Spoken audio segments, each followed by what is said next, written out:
Gracias, Emilia. Las incidencias de la huelga de ayer, una huelga que fue como fue. Vamos ahora a analizarla con los periodistas. Primera pregunta, Pepe Moreno. Hombre, a mí hay cosas de los que hemos oído en la crónica que me gustaría hablar con los sindicatos. Una cosa es el derecho a la huelga y otra cosa obligar a la gente a ir a la huelga, que es lo que vimos.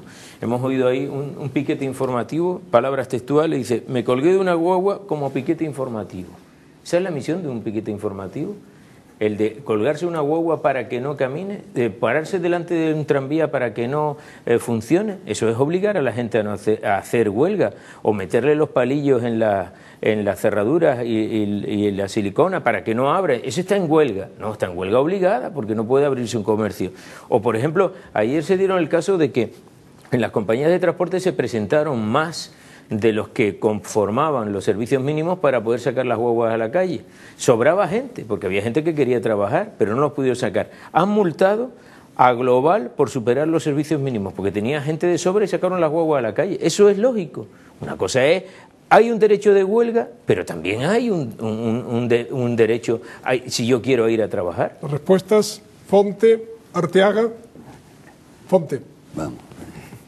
Yo creo que esta huelga ha tenido un componente que no ha tenido otras huelgas generales que se han celebrado en este país, y es el Estado policial que ha creado la delegada del gobierno en Canarias.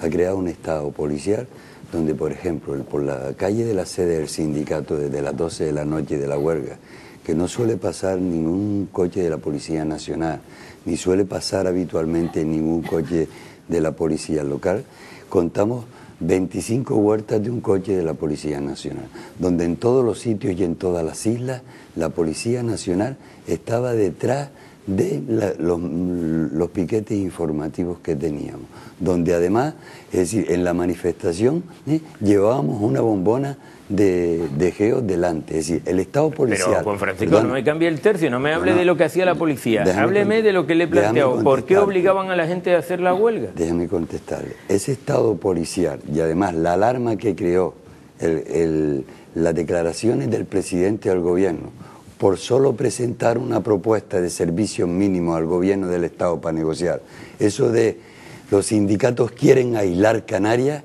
creó una situación desde luego no deseada por las organizaciones sindicales. No, peor de la de ustedes diciendo que era peligroso llevar a los chiquillos al colegio. No deseada, yo entro en todo si me deja. Sí, sí, claro. No deseada por las organizaciones sindicales y no deseada por los trabajadores. Siempre que vamos a una huelga general, lo dejamos claro, es decir, el derecho que hay es el derecho de huelga, porque el derecho de huelga constitucionalmente está por encima del derecho al trabajo. Ahora bien, si queremos poner las cosas todas en su sitio, podemos decir también, porque además, perdona Carmen, la delegada del gobierno, además, dos días antes de empezar la huelga general, le puso un teléfono a los empresarios, para que los empresarios llamaran por teléfono. Señor Fonte, si ¿de dónde ha llegaba sacado algún usted piquete? que el derecho a la huelga es de un nivel superior al derecho al trabajo? Yo creo que Y le digo otra cosa, el Estado policial que dice usted que se veía en las calles era porque la delegada del gobierno puso los medios para garantizar el derecho al trabajo y había tan poco manifestante, tan poco movimiento de huelga en las calles que sobresalía el Estado policial, pero era por falta de gente ejerciendo la protesta. Eso que dice no porque hubiera excesivo... Vamos a que Arteaga, que está fónico, puede decir. Pero cuéntame eso del derecho de huelga y el derecho al trabajo. Yo se lo cuento. Vamos a ver. Pero eso que dice usted, solo se lo cree usted. Yo creo que, bueno, en primer lugar, las calles estaban bastante desiertas, por lo tanto, no creo que fuera necesario, digamos, la presencia de muchos piquetes para conseguir que cerrara. Pero en cualquier caso, aquí evidentemente colisionan dos derechos y eso no está regulado. Lo que pasa es que hay un derecho que no se puede ejercer porque eso no se ve, porque estamos viendo la violencia, los excesos, lo que sale en las imágenes de los piquetes. Pero los piquetes, eso no tiene parangón con los piquetes que se ejercen dentro de las empresas, con las presiones. Entonces tendríamos que buscar la manera de conseguir un equilibrio entre los dos derechos. Quizás lo que necesitamos es una ley de huelga, a lo mejor claro, eso. Y olvidar métodos que son del pasado, como la silicona, el impedir la apertura de los negocios, cosas que no les benefician en absoluto. Carmen, Enrique. Bueno, por empezar a analizar un poco lo que fue la jornada, yo he participado en muchas huelgas generales en la etapa democrática. Para mí la de ayer era la más justificada de todas, mucho más que las anteriores. Sin embargo, es verdad que no tuvo el seguimiento de las huelgas anteriores. Los motivos son muy variados, desde el miedo en época en que el desempleo manda, hasta incluso sectores próximos al poder o al partido en el poder que no quieren hacer la puñeta al gobierno de Zapatero, ¿no? Yo creo que los dos términos que se han utilizado creo que no son acertados, ni fue un éxito tremendo como dicen ustedes, pero tampoco fue un fracaso. Yo creo que salvaron bastante bien los modelos de los sindicatos, especialmente por sectores como transporte, como puertos en el caso de Canarias, o como las grandes empresas en el conjunto del Estado. A mí, y es lo que quería preguntarle, me llama la atención que se centren mucho en la reforma laboral, cuando me parece que siendo importante no es lo más grave. Quiero decir, los recortes en inversión pública significan menos empleo. Los recortes en sanidad y educación significan peor calidad de vida para la gente y sobre todo para la gente que peor lo pasa. ¿No sería mejor haber abierto el espectro e incorporar incluso a los desempleados por esta vía? Ciertamente es una huelga en que hemos estado solos los trabajadores, ¿no? Yo lo he dicho en todas las asambleas que he ido. Hemos estado solos los trabajadores frente al gobierno, hemos estado solos los trabajadores frente a los empresarios, hemos estado solos los trabajadores frente a los partidos políticos, porque ciertamente en la última huelga el Partido Socialista Obrero Español y Coalición Canaria apoyaron la huelga descaradamente. Es decir, hemos estado solos los trabajadores. Ese componente de soledad situada la huelga en el contexto de la crisis, ciertamente que ha habido mucho temor. Pero la convocatoria de huelga estaba perfectamente justificada. Y está justificada no solo en la reforma laboral, porque lo hemos dicho en muchísimas ocasiones.